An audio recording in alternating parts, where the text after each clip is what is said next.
पाकिस्तान को ईदी साहब चाहते थे कि वो सोशल वेलफेयर स्टेट बनाए, पाकिस्तानी कौम को वो देना सिखाना चाहते थे।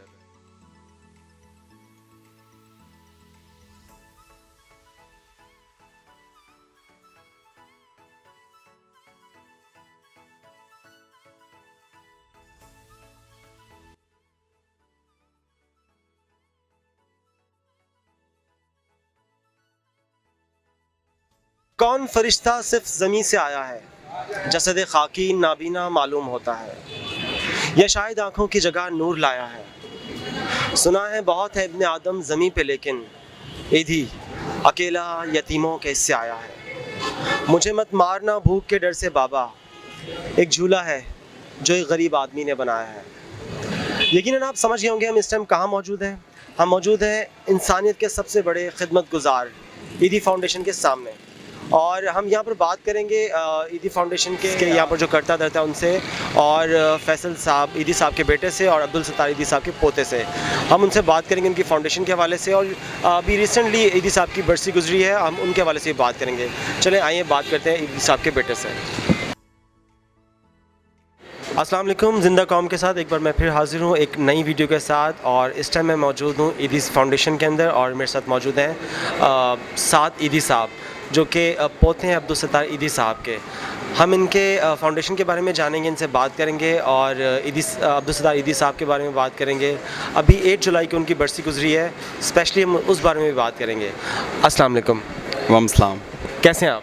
मैं बिल्कुल ठीक, थैंक यू। अच्छा साद साहब, सबसे पहले तो मैं बात करूँगा ईदी साहब की जो बरसी गुजरी है, तो मैं चाहूँगा आप इस बारे में थोड़ी सी बात करें, फिर उनकी शख्सियत के बारे में हम बात करेंगे। देखें, ईदी साहब की बस इस साल जो है ईदी साहब को गुजरे हुए 5 साल हो गए हैं। 2016 8 जुलाई में इंतकाल हुआ था इनका, और उनकी कमी हमेशा महसूस होती है और होती रहेगी, क्योंकि वो एक बुज़ुर्ग थे जिन्होंने हमें सिखाया है किस तरह करना है, क्या करना है। वो इतना बड़ा दरक लगा के गए, और इंशाल्लाह हमारी पूरी कोशिश होगी कि हम इसको बेहतर तरीके से चलाने की कोशिश कर सकें।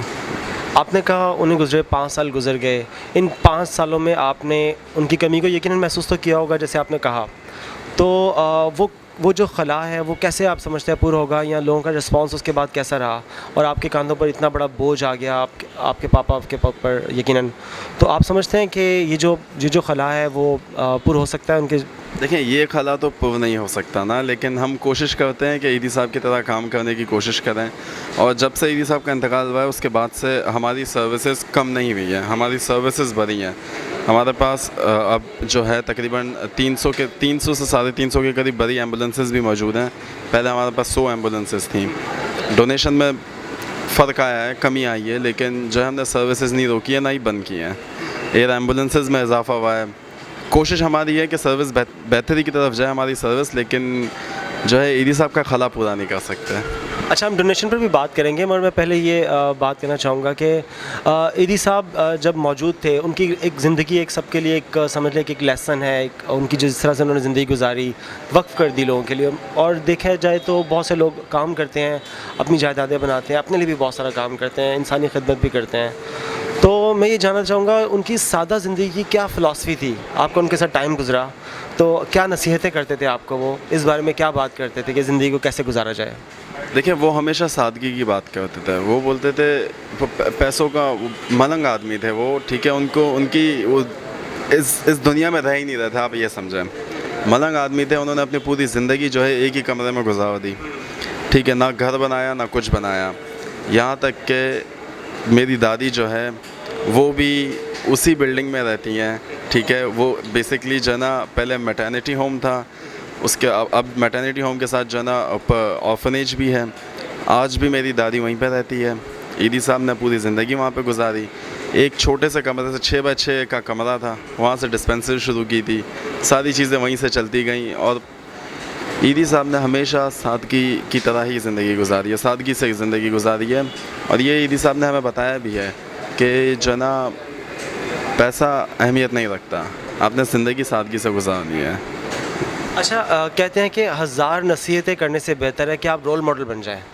आप रोल मॉडल बनेंगी, आपकी औलाद, आपके जो मानने वाले हैं आपको फॉलो करेंगे। सबसे बड़ी एग्जांपल तो ये है ना। तो यकीनन ईदी साहब आपको नसीहत भी करते होंगे। रोल मॉडल तो इस पूरी कौम के हैं और जहाँ जहाँ इंसानियत है वहाँ सब उनको फॉलो करते हैं। तो कोई एक नसीहत आपको ऐसी याद हो जो वो करते हो आपको? देखिए, जब भी मैं छोटा हुआ करता था 5-7 साल से, जो है ना, मैं 2005 में जब कश्मीर का ज़लज़ला आया था, तब से जो है मैं तब भी ईदी साहब के साथ कश्मीर गया था। 7 साल का था उस वक्त मैं। तो मैं काफ़ी छोटी उम्र से ही जुड़ गया था ईदी साहब के साथ। ईदी साहब हमेशा क्या करते थे, कभी कोई इवेंट होता था, कोई डोनेशन कलेक्ट करने आता था, तो ईदी साहब मेरे हाथ से पैसे दिलवाते थे ताकि मेरी आदत बने देने की, काम करने की आदत बने। तो बस वो आदत इसी तरह ईदी साहब ने मेरी आदतें बनाई हैं, मुझे एमरजेंसीज़ में लेके गए हैं, और अब जो है ना, अब ये शौक़ बन गया है, जुनून की हद तक आ गया है। कुछ भी होता है मेरा ख़ुद दिल करता है कि मैं जाऊँ, टीम्स लीड करता हूँ, मैं रेस्क्यू के अमल में जाता हूँ, सारी चीज़ें करता हूँ। अच्छा, एक नेचुरल सी बात है, जब हम खिदमत करते हैं, इंसानियत की खिदमत करते हैं, अपने हाथ से किसी की मदद करते हैं, फ़िज़िकली करें या फाइनेंशियली करें, तो एक सेटिस्फेक्शन मिलती है। और आप माशाल्लाह से पूरे पाकिस्तान में काम करें, आपकी सर्विसेज इवन के आपके दीगर ममालिक में भी, पड़ोसी ममालिक में भी, और आपके जो पड़ोसी ममालिक हैं वहाँ पर भी आपने बहुत खिदमत की है। तो कैसा महसूस करते हैं इस तरह लोगों की खिदमत करके? हमें बहुत फ़ख्र महसूस होता है कि हम ईदी के साथ हैं और अल्लाह हमसे काम ले रहा है। ये अल्लाह हमसे काम ले रहा है, वरना अल्लाह ले रहा है तो हम कर रहे हैं, वरना हम नहीं कर सकते ये काम ना। और दूसरी चीज़ ये कि पाकिस्तान के साथ साथ कभी भी किसी और मुल्क को भी ज़रूरत पड़ी है तो हम वहाँ पे भी जाके काम किया। हमने चाइना में काम किया है, हमने मलेशिया में काम किया है, हमने टर्की में काम किया है, हमने नेपाल में काम किया है। इस तरह की बहुत सारी मिसालें मौजूद हैं। इटली में काम किया है।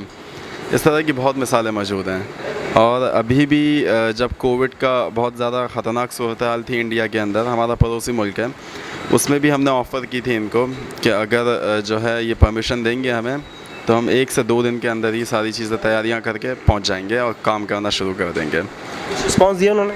देखिए, उसका रिस्पांस नहीं दिया इन्होंने, लेकिन वहाँ पे जो इंडिविजुअल्स है वो उनसे अच्छा फ़ीडबैक मिला, हमें बहुत अच्छा मिला, अप्रिशिएट किया उन्होंने, लेकिन गवर्नमेंट सतह पे कोई रिस्पांस नहीं आया हमें। अच्छा, मुझे ये बताएं कि ईदी साहब एक नाम था, ईदी साहब की फ़ाउंडेशन, जिस तरह उनके लोग जानते हैं उनके नाम से। तो जब तक वो थे बहुत सारी आपकी फ़ंड्स आते थे, डिफरेंट ममालिक से भी आते होंगे यकीनन। तो उनके जाने के बाद आप कुछ इस कमी का सामना है? देखिए, फ़ंड्स की बिल्कुल कमी हुई है ईदी साहब के जाने के बाद, और फिर दूसरा मुल्क के हालात भी बेहतर नहीं रहे। कोविड आया, सारी चीज़ें जो है कोविड से पहले? हाँ, कोविड से पहले तक ऐसा है कि देखें, हमारा असल डोनेशन जो आता है वो रमज़ान में आता है ना। रमज़ान में जो है डोनेशन हमारा कम हुआ है, 20-30% तक कम हुआ है, लेकिन हमारे पास रिज़र्व फ़ंड है तो हम लोग उसमें जो है चला रहे हैं सिस्टम अपना। और हमारी कोशिश भी ये है कि सिस्टम बंद ना हो, क्योंकि ईदी साहब का जिस दिन इंतकाल हुआ था, हमने उस दिन भी सर्विस अपनी बंद नहीं की थी। एक दिन भी हमारी सर्विस, जब से 1951 में हमारा इदारा शुरू हुआ है, रजिस्टर्ड हुआ है, तब से लेकर आज का दिन है, एक दिन भी हमारी सर्विस बंद नहीं हुई है। अच्छा, सोशल काम करने के लिए, इस किस्म की फ़ाउंडेशन चलाने के लिए यकीनन आपको फ़ंड्स की ज़रूरत तो पड़ती है। तो अक्सर ऐसा होता है कि हमारे जो ओवरसीज़ पाकिस्तानी हैं वो इन कामों में बढ़ चढ़ के हिस्सा लेते हैं। तो आप मुझे ये बताएं कि जो पाकिस्तानी हैं, ओवरसीज़ पाकिस्तानी हैं, अमेरिका में, यूके में, तो या डिफरेंट और भी किसी कंट्रीज़ में, ऑस्ट्रेलिया में, तो उनकी तरफ से कैसा रिस्पॉन्स है, वो कितना सपोर्ट कर रहे हैं उनके जाने के बाद भी? देखें, इदारा जो है ना, इदारे का मैक्सिमम जो फ़ंड है वो आता ही ओवरसीज़ से, जो ओवरसीज़ पाकिस्तानी देते हैं हमें। यूके के अंदर हैं, चाहे वो ऑस्ट्रेलिया में है, चाहे वो यूएस में है, चाहे वो यूरोप में है, वो देते हैं हमें, और हमारा जो है ना यहाँ से सिस्टम चलना शुरू हो जाता है।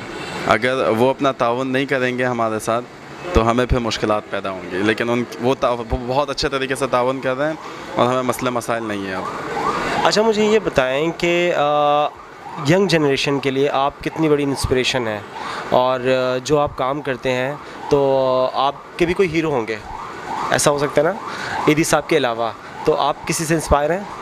ईदी साहब के अलावा मुझे नहीं लगता कि मैं किसी से इंस्पायर हूँ, क्योंकि बचपन से, जब से मैंने होश संभाला, बचपन में 5-7 साल 8 साल की उम्र से ईदी साहब के साथ जुड़े रहे, फिर उम्र गुजरती गई, उनके साथ काम करते रहे, यहाँ तक कि आप यकीन करेंगे मेरे अपने दोस्त भी नहीं है इतने, 2-4 होंगे जिनके साथ मैं हफ्ता 10 दिन में कोई एक बार बैठ गया तो बैठ गया, टाइम ही नहीं मिलता। तो ईदी साहब ने इसी फील्ड में डाल दिया, बस लगे थे काम करते थे हम। अच्छा, मेरा आपसे एक सवाल ये भी है कि ज़ाहिर सी बात है, बहुत मुश्किल काम है, आप इतने हादसात होते हैं, कराची इतना बड़ा शहर है, तो आपको कवर करने के लिए किन किन चैलेंजेस का सामना है? देखें,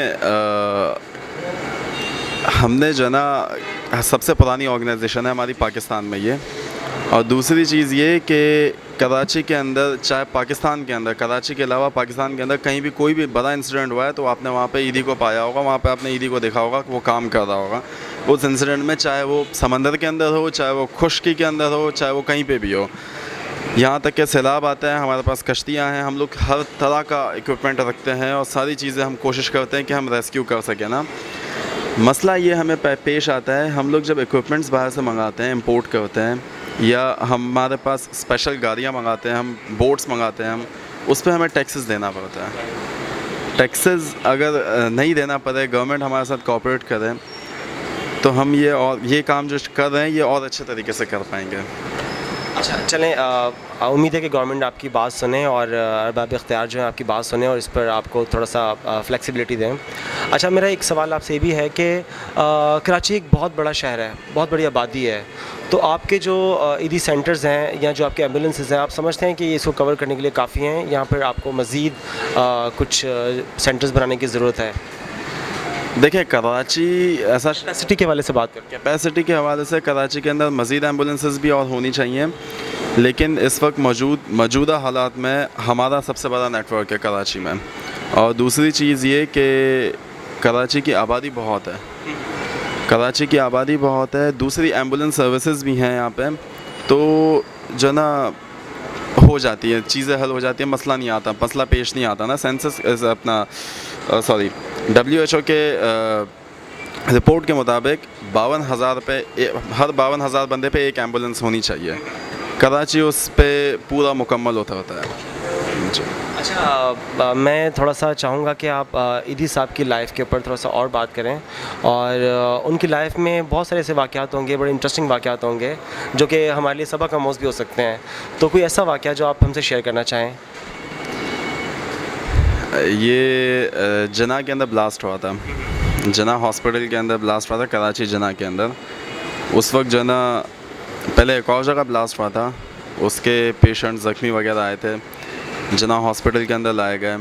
फिर ईदी साहब ने मुझे बुलाया था, छोटा था मैं, 10-12 साल का, तो ईदी साहब के साथ मैं गया था, मेरे 2 कज़न्स भी थे वहाँ पे मौजूद, तो वहाँ पे हम लोग काम कर रहे थे हम लोग। और फिर हॉस्पिटल का दौरा करने गए, बाहर निकले, ईदी साहब गाड़ी के अंदर बैठ रहे थे अनाउंसमेंट करने के लिए कोई, तो वो जैसे ही अनाउंसमेंट करने गए और ब्लास्ट हुआ, तकरीबन हमसे कोई 25 फीट की दूरी पर, 28 फीट की दूरी पे ब्लास्ट हुआ, बीच में गाड़ियाँ थी तो हम बच गए। वो वक्त ऐसा था, हम सब परेशान हो गए थे, लेकिन ईदी साहब ने बोला कि काम करना है आपने, ठीक है, हालात जितने भी बोले वो काम नहीं छोड़ना, काम करना है, हमारा काम ही है, हम नहीं करेंगे तो कौन करेगा। तवक्कल अल्लाह पर और अल्लाह पर यकीन इतना पुख्ता था उनका। बिल्कुल, वो कहते थे अगर हम नहीं करेंगे तो कौन करेगा। और वक्त ऐसा भी वक्त गुजरा है कराची के अंदर जब हालात ख़राब थे, ऑपरेशंस चल रहे थे कराची के अंदर, दिन के अंदर 20-20, 30-30, 40-40, 50-50 लाशें भी होती थी। अगर वो ईद ही नहीं उठाता तो कौन उठाता। अच्छा, मैं ये पूछना चाहूँगा आपसे कि आपके अपकमिंग कुछ नए प्रोजेक्ट्स होंगे इसी हवाले से, तो आप उस पर भी थोड़ा सा बताएं कि क्या प्रोजेक्ट्स हैं। और उसके बाद मेरा नेक्स्ट क्वेश्चन उसी से रिलेटेड है कि वो जो आप जो प्रोजेक्ट्स हैं आपके, तो उनको पूरा करने के लिए आपको फ़ंड्स की कमी का सामना तो नहीं है? अच्छा, देखिए, हमारे जो अपकमिंग प्रोजेक्ट्स हैं उनमें सबसे पहला जो है वो ये है कि हम एजुकेशनल इंस्टीट्यूशन की तरफ जा रहे हैं अपना। अब हम एजुकेशन के अंदर जा रहे हैं, तो एजुकेशन में जो है हमारे पास हमने शुरू कर दिया है काम, टेक्निकल स्कूल्स बना रहे हैं हम लोग, टेक्निकल इंस्टीट्यूट्स बना रहे हैं। उसके बाद हमारा ये भी इरादा है कि अगर हमें फ़ंड्स मिलते हैं, हमें ओवरसीज़ पाकिस्तानी सपोर्ट करते हैं, तो हम यूनिवर्सिटी तक बनाएंगे। एक ये है हमारा अपकमिंग प्रोजेक्ट, और दूसरा जो है हमें एयर एम्बुलेंसेस लेनी है, और 2 से 3 मज़ीद एयर एम्बुलेंसेस लेनी है जो कि फुली इक्विप्टेड हो। पाकिस्तान के अंदर खुदा ना खास्ता कहीं पे कोई भी इंसिडेंट हो तो हमारी जो है हम वहाँ तक पहुँच सकें। और तीसरी चीज़ जो है, हम अब हमारे पास जो एम्बुलेंसेस हैं हम उनको अपग्रेड करते जा रहे हैं, आहिस्ता आहिस्ता करके हर शहर करके हम लोग उनको अपग्रेड करते जा रहे हैं ताकि जो नेसेसिटी वाली चीज़ें हों एम्बुलेंस के अंदर मौजूद हों, जाके जिसकी वजह से इंसान की जान बचाई जा सके। इस पर आप समझते हैं कि जो आपके फ़ंड्स मौजूद हैं जो चाहिए, ये उसमें कितनी प्रॉब्लम आ रही है आपको? देखिए, फ़ंड्स की कमी तो रहेगी क्योंकि नए प्रोजेक्ट्स आ रहे हैं, ऊपर से जो है पाकिस्तान की जो इकनॉमिक हालात हैं कोविड की वजह से सारी चीज़ें चल रही हैं। ये ओवरसीज़ पाकिस्तानी हमें सपोर्ट करेंगे तो इंशाल्लाह कर लेंगे हम। अच्छा, ये भी एक बहुत बड़ी खुशकिस्मती है कि अल्लाह ताला ने हम किसी को भी इस काबिल समझा जाए कि आप इस फाउंडेशन में जितने भी लोग जुड़े हुए हैं, मैं सबको अप्रिशिएट करता हूँ आपके साथ, तो सब आपके इस सफ़र का हिस्सा हैं। तो अल्लाह ताला जिनसे जो काम ले रहा है, तो आप अपने आप को खुशकिस्मत समझते हैं इस हवाले से? बिल्कुल, हम बहुत खुशकिस्मत हैं। मैं बहुत ही खुशकिस्मत हूँ क्योंकि एक तो इस ख़ानदान में पैदा हुआ मैं, और दूसरा अल्लाह हमसे काम ले रहा है और हम काम कर रहे हैं, हम आज़माइश पे उतर रहे हैं पूरी। अच्छा, ईदी साहब के चाहने वाले पूरे पाकिस्तान में, पूरी दुनिया में मौजूद हैं। तो मेरा एक सवाल है कि अभी रिसेंटली कोयटा के अंदर ईदी साहब का एक मुजस्समा बनाया गया है, एक स्टैचू बनाया गया है। तो जिसने भी बनाया उस पहले तो आप मुझे बताएं कि ये उनको ट्रिब्यूट किसने बनाया, के लिए जो बनाया किसने किया, और ईदी साहब की मोहब्बत को लोग पसंद करते हैं, उस बारे में बात करें। इसाक लहरी साहब हैं, इन्होंने जो है मुजस्समा बनाया कोयटा के अंदर, जिसकी जो है इनॉग्रेशन मेरे वालिद साहब ने की थी, 8 जुलाई को ही की थी 2021 में। वो गए थे कोयटा, इनॉग्रेशन की थी और फिर आए थे जी।